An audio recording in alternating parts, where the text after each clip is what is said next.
Hey friends, it's Kelly. Thanks for joining me. I am back with a new scrapbook process video for the Blog Hops with Heart blog hop group, and this month we are featuring a color scheme. It is red, white, and anything but blue.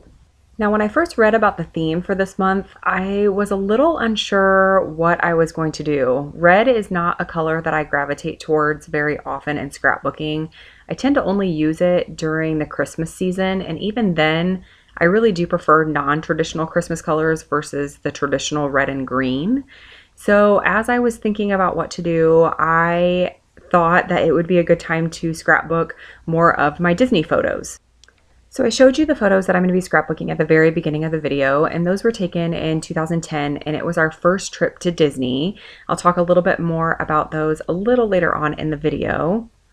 This is going to be very much a stash busting layout. I grabbed a lot of the Disney products that I have in my stash. A majority of them are from the Simple Stories Say Cheese 1 and the Simple Stories Say Cheese 2. This pattern paper that I'm going to be using for my background is from Say Cheese 1, and it is the Believe pattern paper.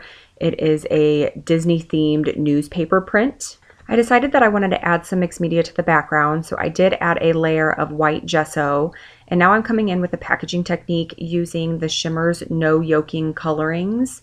And as I was applying it to the background, it was a little too bright of a yellow. If you look really closely in the frames that I use, there is it's not quite a mustard yellow, but it is a deeper toned yellow, and that No Yoking colorings was just a really bright yellow. So I am coming in now with the Mandarin Mai Tai colorings just to add a little bit more of an orangey tint to that yellow. Now, I was recently asked on one of my blog posts what gesso is and why it is used. Gesso is a primer for your paper. As you can see, this mixed media that I am adding to the background is a wet media. So if I were to just directly apply that wet product to the paper, it would start to warp and possibly tear the paper. So the gesso is used as a layer between the wet media and the paper just to make your paper a little bit more sturdy and be able to tolerate that wet media better. Now, I've brought back in the main elements of the layout just to make sure that I have enough coverage with that mixed media. I want to make sure that it is peeking out from all edges of the embellishments that I'm going to be using. So I noticed that I didn't have quite enough on the left-hand side, so I pushed everything back off to the side, and I'm just adding a little bit more color just to fill in any areas that it was missing. So I've decided for the time being that the mixed media looks good. I'm still not overly happy with the color matching. I feel like the yellow on the background is still a little too bright. I am going to come back in a little later on and add more of an orangey tone using a gelato to make the color match the yellow in that frame a little bit better. So I've adhered my photos to the frames using liquid adhesive, and in just a moment I am going to bring in a metal clip, and I decide that I don't want to use the clip portion. I just want to use the circle with the yellow heart. So I am going to use my Tim Holtz mini snips and snip off that clip portion. Those shears will cut through almost anything. So I love that I can use those shears to manipulate even metal embellishments and trim them down to the size that I want them to be. So I end up using that clip almost as a brad on the layout versus a clip. So at this point, I'm still just looking for different Disney themed products to put onto my layout. As I mentioned, this is a major stash busting layout, and I'm not 100% certain which products come from what manufacturer because I've had them in my stash for so long. I've been collecting these Disney products since around the time we went to Disney in 2010. So as you can imagine, a lot of the products have lost their original packaging. That stack that I had that I was flipping through is actually a stack of Disney themed rub-ons, and I've had those in my stash for a super long time, so I'm not even sure if they're available anymore. But if you're interested in the name of those rub-ons, let me know. I think that the original packaging may still be included in that stack, so I can check for you if that's something that you're interested in. So at this point is when I grab that gelato and I'm bringing it in to try to tone down that yellow a little bit. So that color is mango and it is an orange color, and I am just rubbing it directly on the paper, kind of outlining where the photos are going to lay, and then just using my finger to rub the color in and just to blend it in with the background. So I'm just bringing the embellishments back onto the page to make sure that I have the color coverage the way that I want it, and I decide that I like it, so I'm going to go ahead and move on. As I was looking at the embellishments on the layout, I felt like they looked like they were just free floating in the center of the page, and I needed a way to tie everything in together. So I went into Cricut Design Space and created the circular template, and I'm going to add some hand stitching to the layout, and I just lightly adhered that template to the paper, and then I'm going around with my paper piercer just to create holes in the background so I can add the hand stitching. So part of the reason why I created this template in Cricut Design Space, just using a scrap piece of pattern paper, was because I wasn't quite sure if I would like how the circle looked. So I used that template as a visual representation of what the hand stitching would look like. And it also gave me a chance to cut multiple size circles to be sure that the size of circle that I was planning on using was going to be large enough that everything would fit within it. Now I do start out using black embroidery floss, and I actually stitch the whole circle, bring everything back in, and decide that I don't like it. So I take all of the black embroidery floss off and I come back in with white embroidery floss, but then I felt like it just didn't stand out quite enough. So then what I did was I went back through and I grabbed another strand of white embroidery floss and I mixed in 2 pieces of red embroidery floss and went around the circle a second time. So there's actually 12 strands of embroidery floss in that circle. And I really like the added texture it brings, and I really am happy that I added the red in because it really helps the circle stand off the page a little bit more.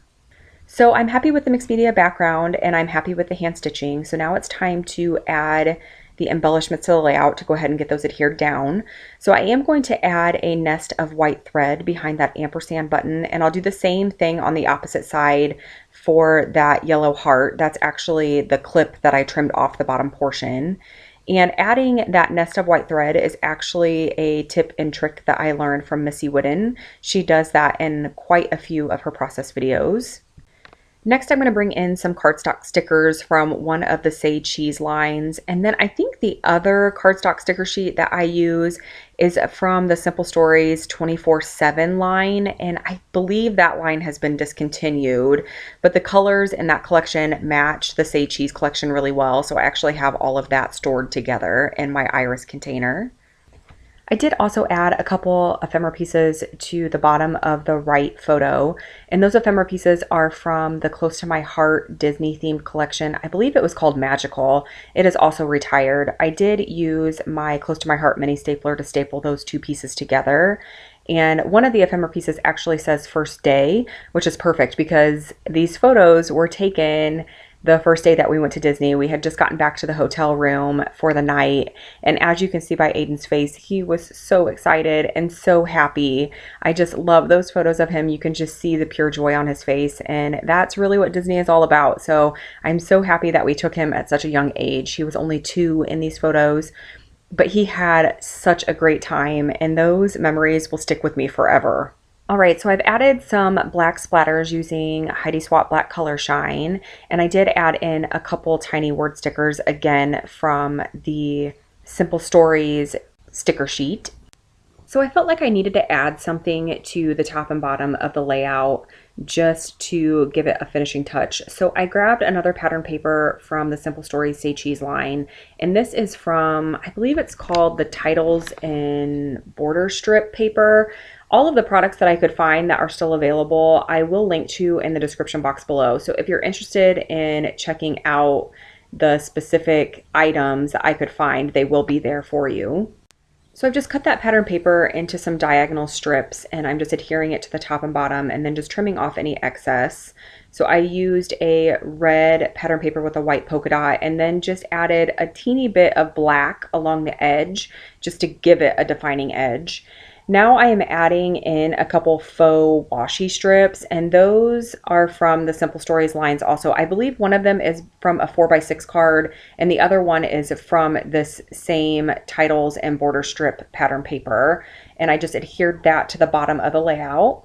Now, when I was adding my photos and all of the embellishments, I didn't really take into consideration that there was going to be so much at the bottom of the layout, and I didn't really have too much at the top of the photos. So I thought that would be a good spot to add my journaling. So I used my We Are Memory Keepers typecast typewriter to type out the journaling, and then I just cut it into strips using that trimmer. And now I'm just trimming down the strips a little bit further with some scissors just to make them the size that I want them to be. I will use my Xyron sticker maker for the journaling. I find that that's the easiest way to add the journaling to the layout since the strips are so small. So once I have the journaling adhered to the layout is complete. I will be bringing it a little bit closer to the camera in just a moment so you can see it a little bit better in detail. I will also have some still shots at the end of the video. I do want to encourage you to head to my blog so you can hop along with us on this month's blog hop. I will have my blog linked in the description box below. I will be back again soon with a new process video. I also have another haul video that I will be posting early next week, so make sure you check that out. As always, thank you so much for watching.